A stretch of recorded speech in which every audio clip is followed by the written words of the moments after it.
شیخ میرے دو سوال ہیں، ایک نماز کے حوالے سے اور ایک نماز جنازہ کے حوالے سے۔ میں یہ جاننا چاہتا ہوں پہلے سوال میں کہ اگر کوئی شخص جماعت میں اس حالت میں شامل ہو کہ امام کے پیچھے اسے یوں محسوس ہو کہ اگر میں ثنا پڑھوں گا تو میں سورہ فاتحہ نہیں پڑھ پاؤں گا، کیونکہ اگر ثنا کے ساتھ سورہ فاتحہ ہی پڑھی تو اس سے پہلے رکوع آ جائے گا امام کا اور میری سورہ فاتحہ رہ جائے گی، تو اس کنڈیشن میں کیا صرف سورہ فاتحہ پڑھی جا سکتی ہے، وہ رکعت اسے مل جائے گی؟ اور دوسرا سوال نماز جنازہ کے حوالے سے یہ ہے شیخ کہ کچھ لوگ نماز جنازہ کو نماز ہی نہیں سمجھتے ہیں، ان کا خیال ہے کہ یہ نماز ہی نہیں ہے، اور میں نے اکثر لوگوں کو یہ کہتے ہوئے سنا ہے کہ یہ ایک دعا کی شکل ہے اور وہ اس نماز کے لیے وضو بھی نہیں کرتے ہیں، تو ذرا وضاحت فرما دیجئے کہ یہ معاملہ کیا ہے، اور اہل حدیثوں کے نزدیک صحیح نماز جنازہ کیا ہے؟ ذرا برائے مہربانی قرآن و حدیث کی روشنی میں بتا دیجیے، بہت شکریہ۔ دیکھیں، امام کے ساتھ جب آپ شامل ہوں گے تو آپ کی کون سی رکعت ہوگی، ایک سوال تو یہ بنتا ہے۔ تو زیادہ تر علماء کا رجحان اس طرف ہے کہ امام کی کوئی سی بھی رکعت ہو، آپ کی پہلی، ٹھیک۔ امام کے پیچھے نماز پڑھنے والے سے جو چیز مطلوب ہے، فرض ہے کہ یہ آپ کو کرنا ہی کرنا ہے، وہ سورہ فاتحہ ہے، وہ سورہ فاتحہ کی تلاوت ہے۔ تو اگر یہ خدشہ ہو، یہ خطرہ ہو، یہ اندیشہ ہو کہ ثنا پڑھوں گا تو سورہ فاتحہ چلی جائے گی، تو پھر فاتحہ کو پڑھ لینا چاہیے، ثنا کو چھوڑ دینا چاہیے، ثنا آپ سے ساقط ہو جائے گی، کوئی حرج نہیں، نماز آپ کی درست ہوگی۔ لیکن ایک بات اور سمجھ لیں، ثنا پڑھنے کی گنجائش آپ کو ہے۔ ایک تو یہ بات سمجھ آئی کہ آپ کی فاتحہ فوت نہیں ہوگی، آپ پڑھ لیں گے دونوں چیزیں، ٹھیک ہے۔ لیکن یہ گنجائش جب ہوگی ثنا پڑھنے کی جب امام جہری قرات نہ کر رہا، یعنی فجر، مغرب اور عشاء کی نماز نہ ہو، اگر اس نے کر دی تلاوت شروع، پھر آپ اللہ اکبر کے بعد کچھ نہیں پڑھ سکتے سوائے سورہ فاتحہ کے، بس فرق ہے۔ اگر ظہر اثر ہے، آپ کے پاس ٹائم ہے، ثنا بھی پڑھ لیں، دوسری صورت بھی پڑھ لیں، فاتحہ پڑھ لیں، کوئی حرج نہیں، ٹھیک ہے۔ تو فاتحہ بہرحال فرض ہے، اس کا آپ نے خاص خیال رکھنا ہے۔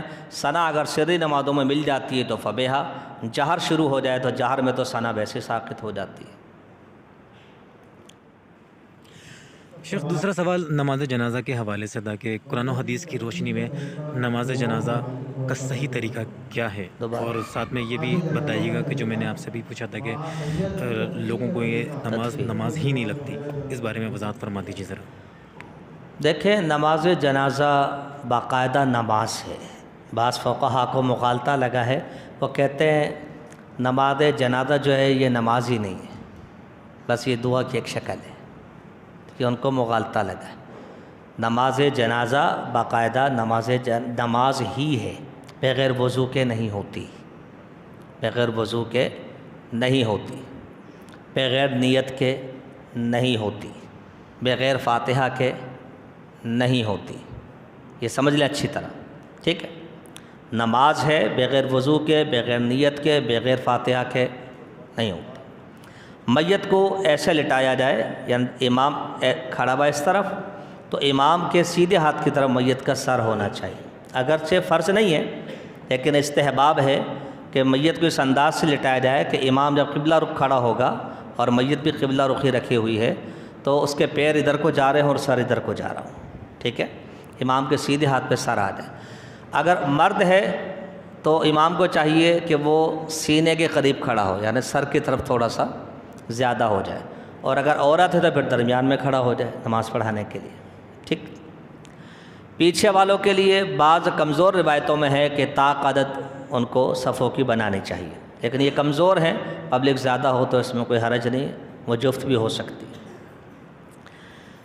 فاتحہ سے پہلے ثنا ہے، ثنا میں علماء کا اختلاف ہے، ثنا جنازے میں پڑھی جائے گی یا نہیں، شدید اختلاف ہے، حتیٰ کہ بعض علماء نے شدت اختیار کی ہے، وہ پڑھنے کو بدعت کہتے ہیں، مگر میرے نزدیک ان کا موقف صحیح نہیں ہے۔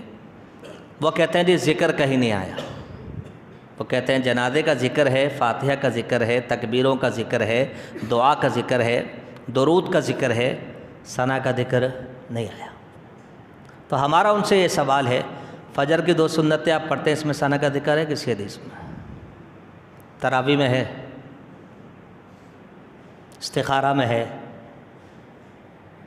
الگ الگ ذکر تو نہیں، نماز کا ایک طریقہ دے دیا، صلو کما رأیتمونی اصلی۔ اب آپ ہر بات کے پیچھے لگ جائیں کہ نہیں یہ تو ذکر نہیں، یہ ذکر نہیں، یہ تو وہی طریقہ ہو گیا، دوسرے اختیار کرتے ہیں۔ نماز جب بھی ہوگی ثنا کے ساتھ ہوگی، بات ختم ہوگی۔ یا تو آپ کو جنازہ نماز ہی نہیں ہے، وہی ہو جائیں پھر آپ۔ جب آپ نے مان لیا یہ نماز ہے تو نماز میں ثنا ہے، ٹھیک ہے، فرض کے درجے میں نہیں ہے، کوئی چھوڑتا ہے چھوڑ دے۔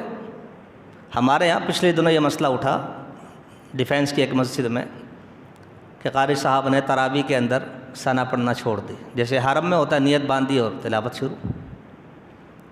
تو کچھ علماء سے ان کی بحث ہو گئی، تو بس وہ حسن ظن رکھتے ہیں میرے بارے میں، انہوں نے مجھے کال کی کہ نہیں میرے پاس فتویٰ ہے، فلاں کا ہے، فلاں کا ہے، فلاں کا ہے، ثنا کوئی ضروری نہیں تراویح کے اندر، ذکر ہی کہیں نہیں ہے۔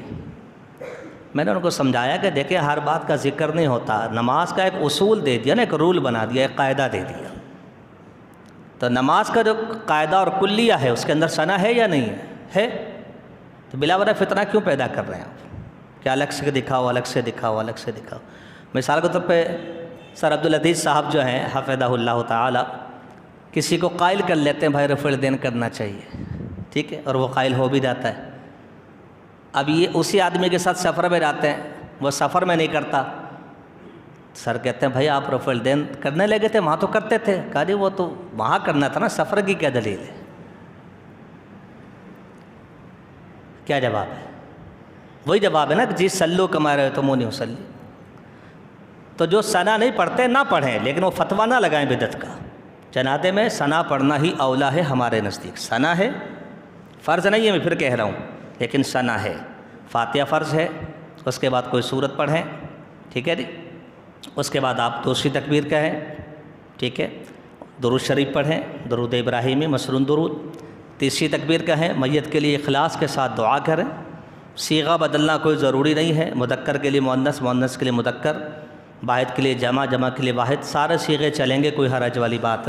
اگر آپ بدل سکتے ہیں، آپ کو عربی آتی ہے، بدل لیں، کوئی حرج نہیں ہے، ورنہ جو آپ کو دعائیں بتائی گئی ہیں اسی طرح پڑھ دیں، ٹھیک ہے۔ اور چوتھی تکبیر کے بعد آپ سلام پھیرتے ہیں، ٹھیک۔ اچھا جی، اب اس میں 2 باتیں مزید ہیں، ایک یہ کہ تکبیروں کے ساتھ رفع الیدین ہوگا یا نہیں ہوگا، اس میں بھی ہمارے اختلاف ہے۔ کوئی نہیں کرتا، نماز پہ کوئی اثر نہیں پڑتا، یہ اضافی تکبیر ہے نا، جیسے عیدین میں یہ اضافی تکبیر ہے، یہ نماز والا رفع الیدین نہیں ہے، یہ اضافی ہے۔ تو ہمارے نزدیک رفع الیدین کرنا اولا ہے، افضل ہے، بہتر ہے، ٹھیک ہے۔ ہمارے نزدیک یہ مرفوعاً نبی علیہ السلام سے بھی ثابت ہے اور عبداللہ بن عمر سے بھی ثابت ہے رضی اللہ تعالی عنہ۔ صحیح بخاری میں امام بخاری نے اس کا ذکر کیا ہے تعلیقاً، ابن عمر کے عمل کا، جو رفع الیدین کے اندر بھی ذکر کیا ہے، ٹھیک ہے۔ ہمارے ہاں اورنگی ٹاؤن میں مسئلہ اٹھا، ایک صاحب ہے، انہوں نے کہا کہ جنازے میں رفع الیدین، تکبیروں میں رفع الیدین نہیں ہے۔ تو مجھ سے پوچھا لوگوں نے، میں نے کہا جی کرنا چاہیے، تو کہنے کہ شیخ نے منع کیا۔ میں نے کہا ان سے آپ کہتے ہیں کہ ابن عمر سے ثابت ہے؟ کہنے کہ ہاں وہ تو یہ بتا رہے تھے کہ ابن عمر سے ثابت ہے۔ تو میں نے کہا آپ ابن عمر سے بڑے علامہ ہیں، کیا سمجھا آپ نے سلف کو؟ آپ نے صحابہ کے اس عمل کو جس پہ اختلاف ہی کوئی نہیں، یا تو آپ کہو جی اختلاف ہے صحابہ کا آپس میں، ہم ان کے ساتھ جو نہیں کرتے، تو غیر ضروری طور پہ ہمارے کچھ مسائل کو اچھالا جا رہا ہے، اور برصغیر پاک و ہند میں سب کرتے ہیں۔ حافظ عبد الرحمن سرفی صاحب حفظہ اللہ کو دیکھ لیں، شیخ عبداللہ ناصر رحمانی صاحب کو دیکھ لیں، حافظ سعید صاحب کو دیکھ لیں۔ تو بہرحال رفع الیدین کرنا ہی اولا ہے تکبیروں کے اندر، کوئی نہیں کرتا ہم اس کی نماز کو باطل نہیں کہتے، کیونکہ یہ اضافی چیز ہے، ٹھیک ہے۔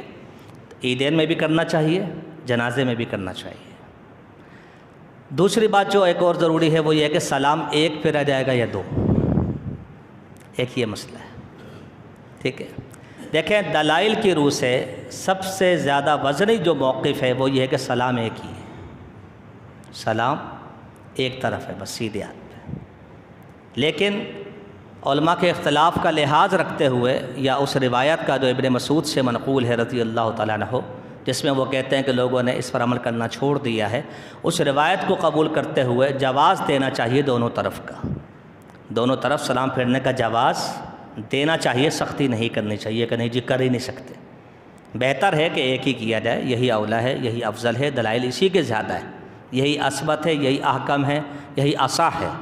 لیکن اگر کوئی دو سلام پھیرتا ہے تو جواز میرے نزدیک بہرحال موجود ہے، ابن مسعود کی حدیث کی وجہ سے۔